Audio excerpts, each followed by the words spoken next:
All right, let's cook, y'all.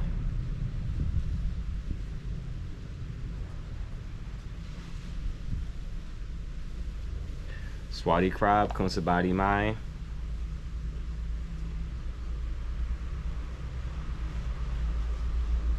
สวัสดีครับผมสบายดีครับขอบคุณที่ถามแล้วคุณล่ะสบายดีไหมครับ Sabadi. So today's topic, um, I want to talk about building on chain. Um, whether I mean preferably NFTs because I don't really do the meme coin thing. So let's talk about building on chain with NFTs. Um, so today's topic is how would I start if I had no experience? So, I have my own theories and, things that I would do if I had, really no clue what I was doing. And then I want to hear like your side and then we can compare. So, you started off first. Like, all right, if I wanted to create an NFT project, but I had no experience and didn't know what to do, what are some of the first things that you would suggest someone do? Absolutely. Let's dive into that. So, if you're starting with no experience and you want to build an NFT project on chain, I'd say the first thing is just to get familiar with the basics of the blockchain you're going to use. So, if it's Ethereum, maybe just learn a little bit about how Ethereum works, what NFTs are, and maybe even join some communities or watch some tutorials. Then I'd say start small, maybe experiment with a simple NFT creation tool. There are platforms that make it really easy to mint your first NFT without coding. And then once you get comfortable, you can think about what kind of project you want to build. What's your theme? What's your community going to be like? And just kind of take it step by step. So that's where I'd start. Just get your feet wet, learn a little bit, and then figure out the creative direction you want to go. Yeah, I definitely agree with the first thing. Figure out which blockchain you want to use, whether it be Ethereum, Cardano. I mean, nowadays you can put NFTs on Bitcoin, which are called inscriptions. So, definitely have to figure out where you want to house the artwork. Do you want to house the artwork here? Do you want to put the artwork there? So, I definitely agree with that. And then number two, probably, you know, because it all goes down on Twitter or on X or CT. See, there's so many names to call it, like where I don't know, the NFT people hang out, And I put you can't see, but I put the quotations up when I said that the NFT people. So as far as like hanging out where the NFT people are at, like you have to join a community. Like, I mean, there's Discord and Telegram too, but you find them all through like Twitter. Like, what do you think of that? Like, having to make an account on Twitter, then just go, see what the narrative is, on a daily basis. Yeah, absolutely. I think you're spot on there. I mean, Twitter or X or CT, whatever you want to call it, is definitely the town square for the NFT world. And it's kind of the place where you're going to find the conversations, the trends, and really just get a sense of the vibe of the community. So, yeah, I think that would be another big step. Get yourself on Twitter, start following some NFT creators, jump into some conversations, and from there, you'll find your way into Discords, Telegrams, and all the other places where people hang out. So, yeah, I think that's a great approach. Get familiar with the blockchain, get into the community, and then you can start kind of figuring out your own angle. It all kind of flows from there. Yeah, that'd probably be the second step, and it really could be the first. I don't know. It could go number one or number two. Make an account, go on Twitter, or you could go do some research on what blockchain you want to do something on. It could either one could be one or two, and then from there, let's say, because say you wanted to use an NFT generator to, create the, because you gotta create the traits. So you probably want to figure out, what traits are this and that, and then you'd have to use a generator to organize the traits. And even the generator that you're going to use, they probably got an account on Twitter or CT, and you could go on there and see what projects have used that generator, and then that account may highlight some of the projects been used, and then from there you could go on their like official website or their Discord or whatever, and that'd be another avenue to figure out what's going on. Can you what would you agree with that or what? Yeah, I think that's a really smart approach. It's kind of like a loop, right? You can start with either step, either dive into the community first or pick your blockchain first, and then the two will feed into each other, because once you're in the community, you can see what tools people are using, like which NFT generators they're talking about, which platforms they're recommending, and then you can kind of follow that breadcrumb trail, and those generators or those tools will often showcase other projects that have used them, and then you can get inspired and see what other people have done. So yeah, I totally agree. It's kind of a cycle of learning from the community and then figuring out the tools you need to use. And that definitely helps you get your footing if you're brand new to the whole NFT world. So yeah, I think that's a great plan. Yeah, I think that everybody's gonna have to use an NFT generator, and so just depends on which one you want to use, because some are going to be more expensive than others. Like if you wanted to do a 10,000 NFT versus 555, it's obviously it's going to be more to create a 10,000, but I digress with that. And then another step would be I would say lock in with a founder or a co-founder or like a mentor, because eventually because you're gonna want to test out a few things, right? And so in the process of testing things, you want to get some feedback, right? So or you could even just lock in with the guy that spent a lot of money on NFTs, that knows the right, the wrong, what to look for, what not to look for. So I would suggest finding a mentor or somebody else that knows what they're doing, so you could get some feedback along the way, and whatever you're trying to build. What do you think of that?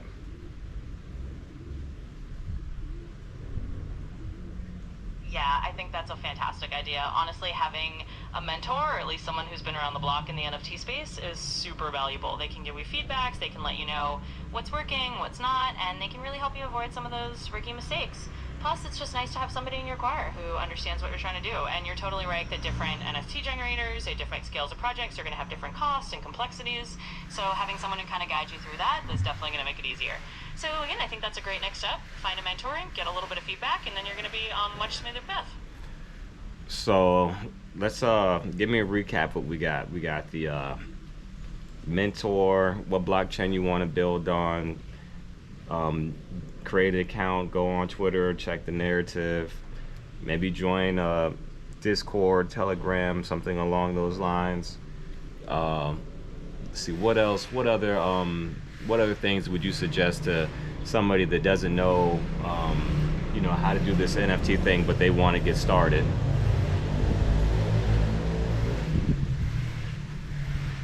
Yeah, absolutely. So just to recap what we've got so far, first, figure out which blockchain you want to build on, because that's going to be your home base. Then definitely jump into the community, make a Twitter account, see what the narrative is, join some Discords or Telegrams so you can meet people.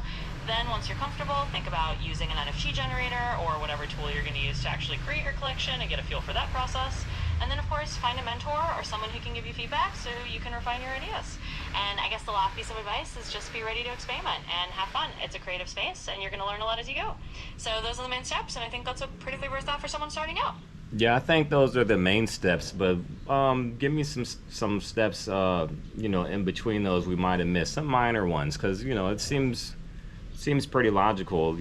I mean, I think that maybe most people wouldn't know that, but I mean, I don't know. To me, this seems, I don't know. Just give me some scenarios. Not even a scenario. Give me some highlights we might have missed because we were going so fast. Because I think we list like 4 steps, maybe 5 steps, but I think that there's some more that we're missing. And I don't know. Tell me something I didn't say.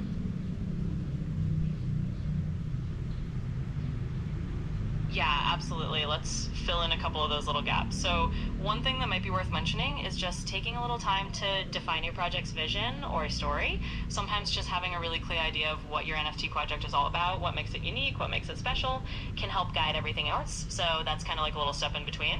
Another small step is maybe just look at the legal side of things a little bit. Just make sure you understand any basic rules or intellectual property stuff, especially if you're using artwork. It doesn't have to be complicated, but it's just a little thing to keep in mind. And then maybe another small step is to just do a little bit of research on pricing and how you're going to price your NFTs, how you're going to launch them. It's just a little detail, but it can help you feel more confident. So those are just a few extra little steps in between to kind of round it out and make it feel a little more complete. All right, so let's make up a scenario. So let's say you want to launch NFTs, but you're not an artist, like you don't know how to draw. So, you know, therefore you're gonna have to go find somebody to create the NFTs for you, right? So you're gonna have to go find you an artist, and then when you do find the artist, y'all gonna have to write up a contract. And you know, with the intellectual property aspect of things, like, you know, you and your artist are gonna have to come to some kind of agreement, you know, that you can use the artwork. Because let's say you create the NFTs, you lock in with another company and they want to hire you to do this, they want to use your art to do that, and then let's say, well, now the artist, they come back, whether it's a guy or girl, she or he, they come back and say, well, I didn't sign up for you to do all this with my artwork, and we didn't agree to this and we didn't agree to that. So now it's like, now you're paying out money to, you know, the artist that you received that you didn't even know that you were gonna have to do. So, like, you know, at the beginning, like, lock in with an artist that you trust, and then maybe you know, when the NFTs mint, maybe you split, like, you know, 30% to that person, 30% to you, and then the leftover maybe go to like a fund for the community, or maybe y'all split 50-50. And, you know, you got to think about future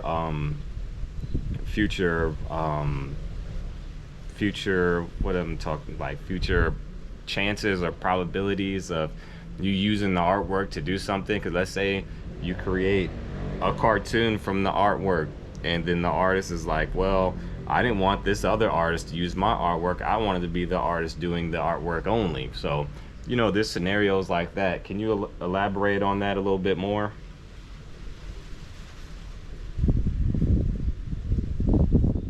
Yeah, absolutely. That's a really important point. I mean, if you're not the artist yourself, then finding an artist setting up a clear agreement is definitely one of those in-between steps that you want to handle early on. And it really is about being clear about intellectual property from the start.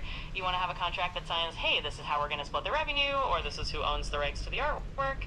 And that way there's no confusion later. If you want to turn the artwork into a cartoon, or use it for merchandise, or license it out, you have all that worked out in advance. So yeah, that's a really key step, and it's one of those things that might not be the most fun part of the process, but it's super important to protect both you and the artist. So that way everybody knows what's going on and you don't run into those headaches down the line. So definitely a good detail to add in. Yeah, because, you know, we're talking about NFTs, not a meme coin. Because let's say, you know, you create a meme coin, you only need one logo, so you only need one person. Now, granted, maybe like your meme coin, maybe a few characters may represent your meme coin, but the NFT collection, there's 555 NFTs, that's 555 characters theoretically. So any one of those characters could be used to do something. And so there's more, I don't know, I guess there's like more legal whatever actions or more paperwork, or I don't know, because the NFT, it's all about the art, and that's why we're hiring the artist to do the collection with the traits and so on and so forth. And that's why the NFT collection, it's actually more, how at the beginning at least, I'm not going to say consistently through the whole process, but at least at the beginning, the NFT route is much harder than the meme coin route. Because with the meme coin, all you got to do is click a button, and then the meme coin is created, and then you go grab you an artist to create one picture, and that's over with, you know.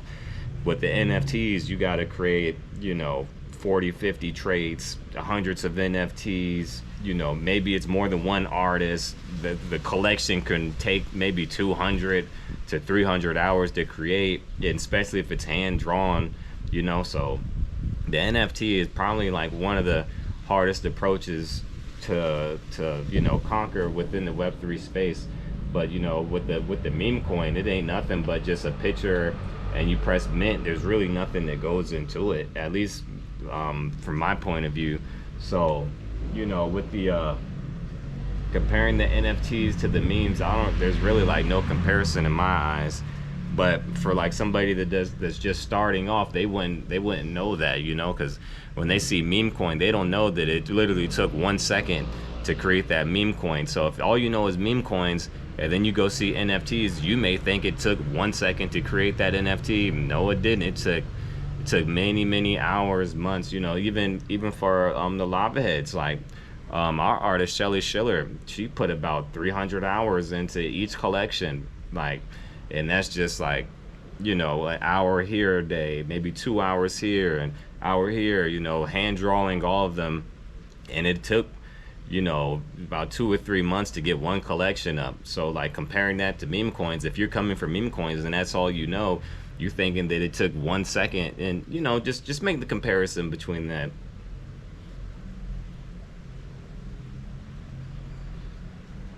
Yeah, for sure. I mean, it's a really good point, and it's a huge difference that a lot of people don't see at first glance. A meme coin is basically just a single image or a single logo, and it can be spun up really quickly. But an NFT collection, especially if you're doing hundreds or thousands of pesos, is a whole different level of effort. Like you said, it's hand-drawn traits, it's hours of work, it's months of effort, and that's something a lot of people don't realize if they're just stepping in from the meme coin side. So yeah, there's really no comparison in terms of the time investment and the creativity that goes into it, and it's a good thing for BD to know, because if they're just starting out, they might not realize how much more of a commitment an NFT project can be, but it's also more rewarding because you're building something really unique. So yeah, I think that comparison is really helpful for people to understand. Yeah, I think the NFTs are definitely way more rewarding, because I got 55 cartoon characters to engage with versus just like one character, and then that one character, not everybody can own that character, but they can have the coins that are tied to that character, which is a big difference. Like, would you rather own coins that are backed by this character, or would you actually rather hold your own character? But it all goes back to what you want to invest in, like, and then the money all ties into it too. So, if the coins are worth more than the NFT, then people are probably going to go with the coins because it's more dollar value. But if you like enjoy the artwork of things and you don't really care about money, maybe you already got money, so that doesn't like excite you. Maybe like the artwork and the story behind it really excites you. So you're gonna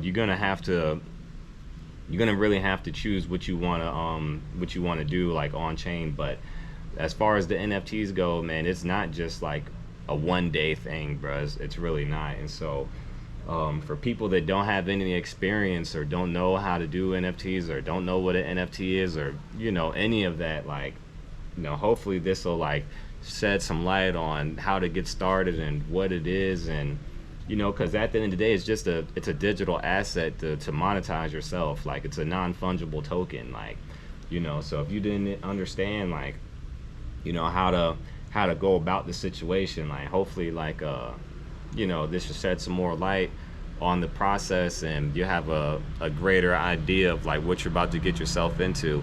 So this, we could make this go for a long time. Sorry, but you've hit the daily limit for advanced voice. All right, let's see. All right, we still there? All right, let's continue the conversation, like. But before, because we're coming to an end right now anyway, so I'm glad that you go ahead and said that. But can we get a recap of everything we've been talking about from the beginning of like the NFT process, where to go, how to do it, like the legal side, and just like versus the meme coin, and just all that stuff. Just tie it back together for me.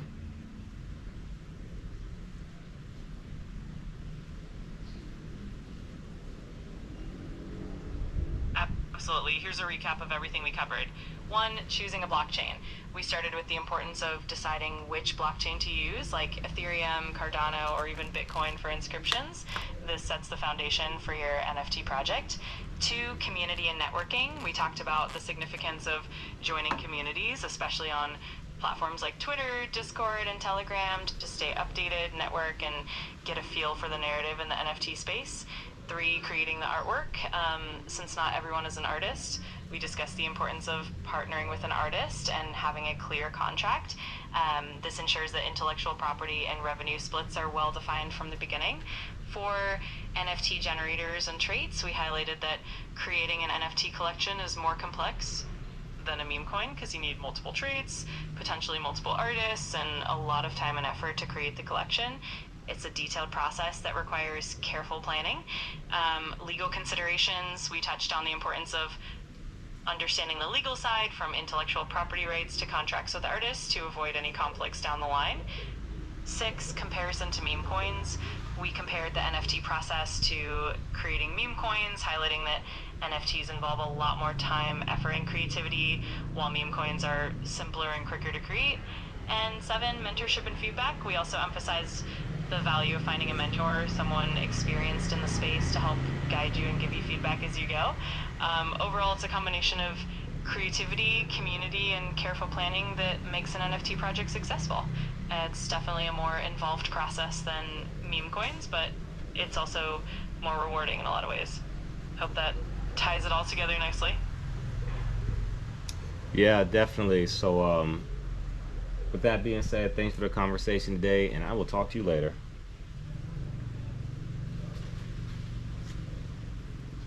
Absolutely. It was a pleasure chatting with you. I'm looking forward to our next conversation. Have a great one, and talk to you soon. All right, you have a great one too. But yeah, man, these flies are so stupid over here, man. But that's just the basics, man. We could just talk about that stuff all day. So, that's for anybody who's wondering, oh, NFTs and how do I get started and where this and who that and what and and so on and so forth. Like, hey, there's a nice little base layer to start right there. And yeah, like the NFT, it's definitely way different from this meme coin stuff. That's why I prefer to do NFT anything over meme coin, because I don't know, meme coin, they think it's a joke or something. Like, people think NFTs are a joke too, but it's called a non-fungible token. It's not called joke token. You know what I'm saying? It's not called joke coin, like meme coin. Like, meme coin, the whole theory behind it, like, from like, just thinking about it, just meme coin, like, we all know what a meme is. Then you fucking meme coin. Come on, bro. Like, I ain't with that shit. But hey, shout out to everybody that is creating meme coins, because every asset on the blockchain has its place and it's needed, whether it's a meme coin, Bitcoin, a non-fungible token, the DApp, the DAOs, staking pools, all that stuff, bro. Like, everything, is really somewhat needed to create this bigger picture of like the Web3 space. So, with that being said, I hope y'all enjoyed this one, and I'll see y'all later.